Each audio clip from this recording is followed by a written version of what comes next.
Hello दोस्तों, paper leak की घटना को हुए प्रदर्शन को ध्यान में रखते हुए एक तो शिक्षा मंत्री का इस्तीफा लिया, दूसरा उनकी जगह प्रहलाद जोशी नए शिक्षा मंत्री के रूप में कार्यभार देखेंगे। साथ ही संसद में एक नया बिल पेश करा गया जिसमें पेपर लीक जैसी घटनाओं के लिए कठोर सजा का प्रावधान है। साथ ही उपचार से बचाव बेहतर वाली थीम पर काम करते हुए सरकार ने एक 6 मेंबर्स की कमेटी में अलग अलग हुए फेमस लोग हैं जो अपनी राय देंगे कि भविष्य में पेपर लीक की घटनाओं को कैसे रोका जा सकता है। इन पर्सन की बात करें तो जो कमेटी के हेड होंगे, मुखिया होंगे, वो होंगे नंदन नीलेकणी, जिन आधार में इनके नाम से पूरा देश जानता है। 55 में जन्मे श्री नंदन मोहन राव नीलेकणी 78 में IIT बॉम्बे से इलेक्ट्रिकल इंजीनियरिंग में इन्होंने ग्रेजुएट किया। उसके बाद 1981 में जब इन्फोसिस की स्थापना हुई तो उसके को फाउंडर में श्री नीलेकणी जी थे।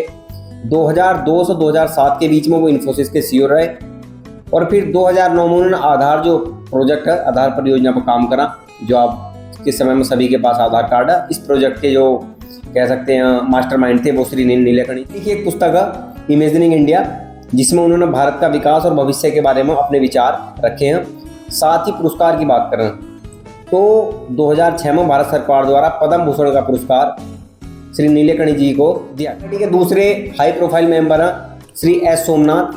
श्री एस सोमनाथ का पूरा नाम श्रीधरा पेनिकर सोमनाथ, जिनका जन्म 1963 में केरल राज्य में हुआ। इनकी एजुकेशन की बात करें तो मैकेनिकल इंजीनियरिंग में ग्रेजुएशन करने के बाद एरोस्पेसोलॉजी में इन्होंने PG इंस्टीट्यूट ऑफ साइंस। उसके बाद 1985 में इसरो से जुड़े। विक्रम साराभाई स्पेस सेंटर के डायरेक्टर रहे। लिक्विड प्रोपल्सन सिस्टम सेंटर के भी डायरेक्टर रहे। जनवरी 2022 से जनवरी 2025 यानी कि 3 साल तक इसरो के अध्यक्ष रहे, या कह सकते हैं कि बड़ी आइडेंटिटी जो सोमनाथ जी की, वो इसरो के चेयरमैन रहे हैं। उपलब्धियों की बात करें तो चंद्रयान 3 जब लॉन्च हुआ तो इसका नेतृत्व किया श्री सोमनाथ। साउथ पोल पर लैंडिंग करने वाला भारत पहला देश में L1 मिशन में महत्वपूर्ण भूमिका निभाई। साथ ही गगनयान की तैयारी को आगे बढ़ाया और PSLV GSLV के विकास में विशेष योगदान सोमनाथ जी का माना जाता है। उनके बाद तीसरे व्यक्ति की बात करें, तीसरे हैं श्री तपन डेका, जिनका पूरा नाम तपन कुमार डेका है। IB चीफ 188 बैच के IPS हैं, हिमाचल कैडर से। कैरियर की बात करें इनके तो जो स्पेशल भूमिकाएं रही इनकी, एंटी आतंकवादी विरोधी अभियान में अग्रणी रहे, उग्रवाद, राष्ट्रीय सुरक्षा के मामले, बहुत सारे ऐसे मामले जिसमें उन्होंने अपना महत्वपूर्ण योगदान दिया।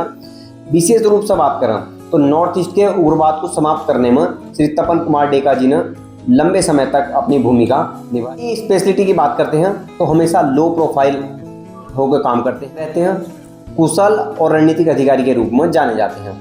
ये इस कमेटी के तीसरे मेंबर थे। चौथे मेंबर की बात करें तो बी कामाकोटी की इंट्रोडक्शन की बात करें तो IIT मद्रास के डायरेक्टर हैं और भारत के प्रसिद्ध कंप्यूटर वैज्ञानिक हैं।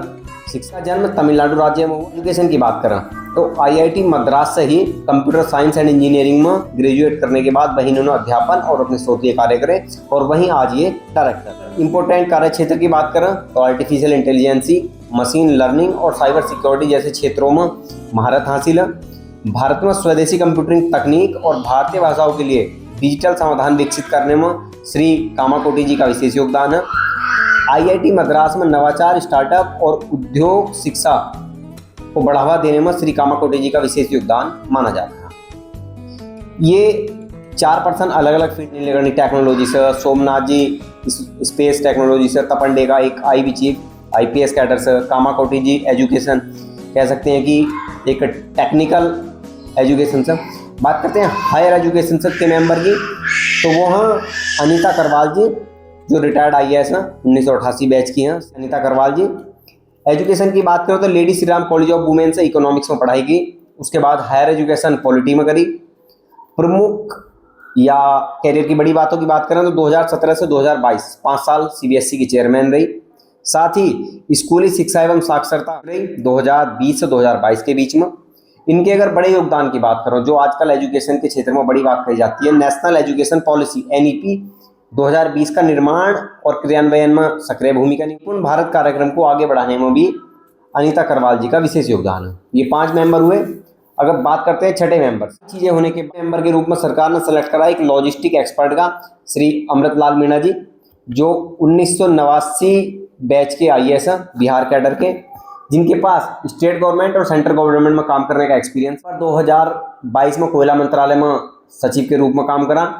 बिहार राज्य के मुख्य सचिव के रूप में भी इन्होंने कार्य करा।